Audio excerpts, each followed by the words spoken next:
Do you want to become a nurse practitioner, or are you already certified and you're considering entrepreneurship? Well, make sure you stay till the end of this video because I'll be covering a few gems and tips about how I went from nurse to nurse practitioner to business owner. Welcome back to my channel, everyone. For those that don't know me, my name is Jhonelle. I'm a board certified family nurse practitioner and owner of Cosmetic LLC. Here I talk about all things beauty, wellness, functional medicine, aesthetics, business, self-development, and so much more. Please make sure you like the video and hit the subscribe button so you can see all of my upcoming videos. Now, have you ever felt, I don't know, I just don't feel fulfilled anymore in what I'm doing? Or have you ever felt that itch to just want to go back to school? You probably won't say yes to the latter. However, that could be your intuition telling you now is the time. I say that because sometimes our brain has a way of protecting ourselves, keeping us comfortable, keeping us safe, and that prevents us from taking that next step. We love our brain. It's so amazing. We want to quiet that protective mechanism so we can move forward and go for our goals and dreams. I'm so excited to share this journey with you because I know you'll find some of this content valuable. Now let's get into how I started my journey of becoming a nurse practitioner. I was working nights while living with my mom at the time, and so I didn't have much expenses outside of utility bills. When I did think about going back to school, I knew I didn't want to take out loans. I didn't want to deal with the interest accruals. I didn't want to have to pay anyone back. And so I said, you know, this is a great opportunity to go back now. And what's interesting is I had a few friends come up to me and say, Jhonelle, let's go back to school. And we all worked nights at the time. So initially I was very intimidated. I said, I don't think I want to do more school right now. Oh my gosh. Now, trust me, I enjoy learning. I love seeking and attaining knowledge. However, I don't love schooling in the traditional sense.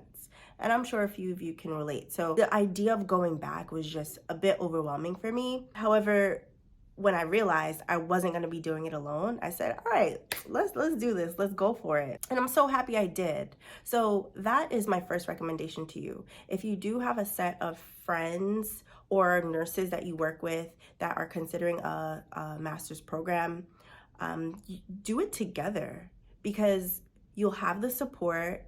You will also have the support at work to vet and, you know, do homework with. And it's just great to have that support there, as I mentioned before. So once they said that, I was like, yes, let's go for it. And I was able to get through the program successfully. We did it together and graduated with my master's from Pace University. Now, another recommendation I have for you is to, when it comes to paying your tuition, you can look into what programs your hospital has for tuition reimbursement. My hospital did offer a small percentage that of tuition assistance, which I found very helpful. And though it was minimal, a little goes a long way because it was pricey. I did go to a private school, so I was willing to take whatever I could get. There are some hospitals that allow you to give them a certain amount of time and then they'll pay your whole tuition. So they'll reimburse your whole entire tuition if you're willing to give them maybe 3 to 5 years of service. So it varies from hospital to hospital. It's just important for you to look into that because that is something that could definitely benefit you. And you'll be happy that you don't have loans at the end of the day because I sure was. Another thing I'd recommend is to cut all distraction. I know that can be hard. We have our families, we have our friends, we have our spouses. Life is lifing. We have our pets. There's so much going on, but we have to be able to cut out distractions. And another big thing, prioritize ourselves. And again, easier said than done, but once you prioritize you through this process, it'll make it that much easier. So what does prioritizing yourself look like? Eating well, nourishing your body, supporting your mental health, getting really good sleep, and Another big thing is having a good support system. Now, again, easier said than done for a few of these things, especially for those that also work nights. You might not be getting quality sleep, but on those days off, make sure you're just prioritizing you.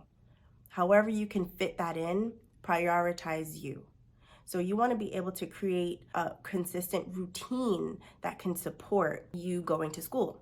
And outside of your routine, support system. So whether it's family, friends, a virtual community, even myself, it's always good to have someone in your corner to be able to get you through this process, because every day is going to be different. There are some days that are going to be good, and there are some days that are going to be really, really hard. So it's just important to have someone to lean on. And in addition to establishing a routine, and you can even include meditation or exercise in that to help get you through it. But these are so important to being successful with getting through your nurse practitioner degree. With that said, I successfully was able to graduate from Pace University, and I worked as a nurse practitioner for a couple of years. And I found that I was enjoying it, but I felt I was missing something. It was almost as if I was on autopilot, and I wanted more. I wanted more for myself. I was tired of working for other people. Point blank, period. I just didn't want to work for anybody anymore. And though it's okay to work for other people, especially if it's something that you love and enjoy, it's best to go about it in a smart way if you are considering entrepreneurship. Because when you want to pursue a business, you still need money, you still need income. So it's good to seek balance between the two. I always had an entrepreneurial mindset. I realized this when I was younger, when I had first graduated from nursing school, and a friend of mine said, I have an opportunity, let's open an ice cream store. Now you might say, an ice cream store? Why? And honestly, I don't know. I was just like, okay, I have money, well, what I thought was money, graduating from nursing school. I want to put it into something. I want to invest. It wasn't a good idea. There were other options and routes I could have taken to invest my money, but for some reason I was like, ice cream store. So, I admire myself and I'm proud of myself for going for it and being ambitious and wanting to take a risk. However, I really should have done my research, and I didn't. I was a silent investor in this business, and it wasn't successful. I didn't know what was going on. I didn't even know anything about ice cream businesses. It just didn't resonate with me. It wasn't my passion, so it did not work. And the good thing about that is I learned that if I am going to go into another business, I want it to be something that I enjoy and something that I can be a part of. I didn't only want to be a silent investor. So with that said, make sure if you are thinking about entrepreneurship, it makes sense to you. It makes sense to your lifestyle. It makes sense to what's going on in your life. It's aligned with your goals and your vision, because the why is very important. You want to always remember your why. Why do I want to do this? Why do I want to have a business? What is this for? And once you know your why, things become a lot clearer for you. So needless to say, the ice cream store idea did not work out, but I did not want to give up on my goals and dreams of being an entrepreneur. So I remember during the pandemic, I was at work and I said, I want more for myself. I want to start a business. I remember talking to one of my friends who is also an entrepreneur. I was trying to come up with ideas, and I was like, I don't even know what I would name my business. And he said, well, what do you enjoy? What do you like? And I said, I enjoy plants, hence the plants that you see around me. And my favorite plant is the alocasia plant, and that's that plant right there. And then I said, I love outer space. I love all things cosmic, and not to sound woo-woo, but I love the universe, everything that what we consider to be the unknown. Honestly, for me, there's beauty in the unknown. I put cosmic and the alocasia plant, cosmic and Asia, to form Cosmicacia. So that's how I came up with the name Cosmicacia. So it really encompasses transformation, innovation, all things that I can say that I am about and I want to be a part of. My recommendation to you is when you're creating your business name, maybe find something that speaks to you, that resonates with you, things that you enjoy. Now that was my approach. It doesn't have to be that at all. It made me realize that there is so much more I can do with that name. So Cosmicacia is my umbrella company for all of the other businesses that I'd like to pursue underneath that. And then in addition to speaking to my friend,